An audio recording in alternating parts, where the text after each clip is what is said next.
Starship Troopers is one of the most iconic 90s films of all time, directed by RoboCop director Paul Verhoeven. Starship Troopers was an absolute blast, a fun, satirical take on war with some really great characters, some funny, iconic moments, and some gloriously gory moments. And the series has always had a prime time to become a really good video game, and there has been some video games in the past, but now we are back with a brand new one. We're back with Starship Troopers Extermination, and it's now available for all consoles like PS5, the Xbox, and Steam. So today I'm going to talk about it and whether to see if it's worth your time or not. So without further ado, let's get into it. Starship Troopers Extermination is an online multiplayer game where you play as one of the troopers, shooting down loads of bugs. And if it sounds very similar to a certain PlayStation game that did come out last year, there is some comparisons there, but I'm not going to be comparing that to that game. I'm going to talk about the game on its own merits, on what I liked about it and what I didn't. The game is available in both single player and multiplayer. The single player mode is mostly just missions and is more or less an extended tutorial teaching you the basics of the games, from shooting to a really cool, interesting base building mechanic here, which I'll talk about a little bit later.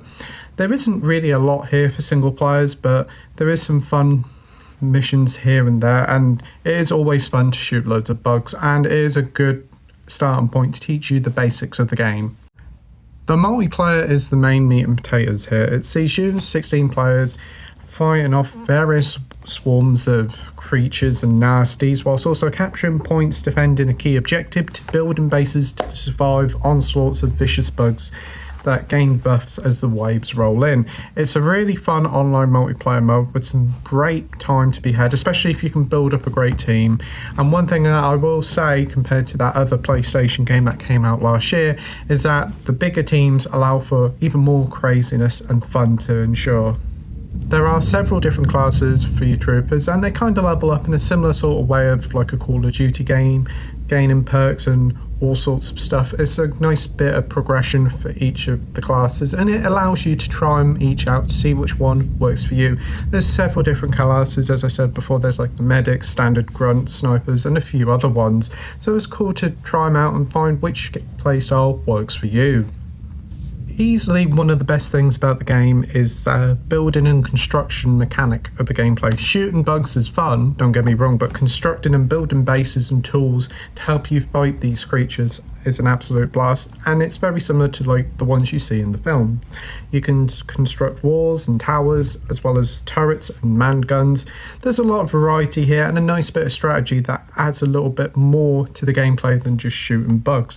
And one thing is when you kill the bugs stay there, so when you're going through the battlegrounds, you will be going slow because you'll be walking over their dead bodies, which is quite a neat little touch.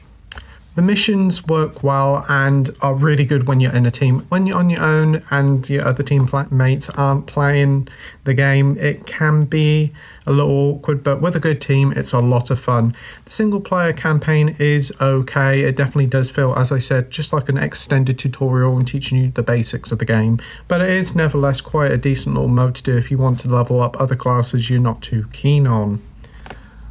So far so good, but the game has a few issues that do kind of disappoint. For Starship Troopers game, unfortunately the game kind of lacks any sort of personality and that real humour that the original film did have. There's some of it here, but to be honest, it kind of does feel lost throughout the game, and one of the main things about it is the game's performance is simply pretty terrible. Playing single player mode, the frame rate tanks really bad, and for a PS5 game it is pretty disappointing, considering the graphical showcase here is kind of reminiscent of a PlayStation 3 game, and graphics aren't everything by all means. It's not a great looking game, but if it runs okay, that wouldn't be a problem. But unfortunately the game runs terribly, and it got to the point that I had to take a break from it because the frame rate was just absolutely abysmal.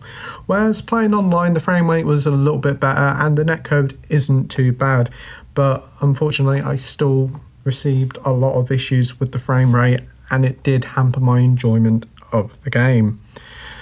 Overall, Starship Troopers Extermination is a fun little game. It's not going to set the world alight, and it's going to destined to be one of those games that is more destined to become a hidden gem. I think with a few patches to improve performance, then we could be looking to a real gem here. There's a fun online multiplayer shooter here with some great missions, some fun base building content, and it has a sort of lo-fi charm to it.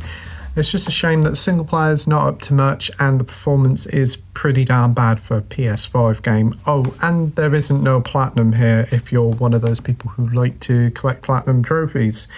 But overall, it's a pretty decent game, and hopefully it will have legs because there is room for another sci-fi bug shooter online multiplayer game out there, and Starship Troopers is definitely well worth picking up when it goes on sale. So I'm going to give Starship Troopers Extermination for the PS5 a 6 out of 10 with the title of OK. Thank you ever so much for watching my video. I hope you enjoyed it. If you could like and subscribe, that'd be totally awesome. And as always, till next time, you take care. Bye.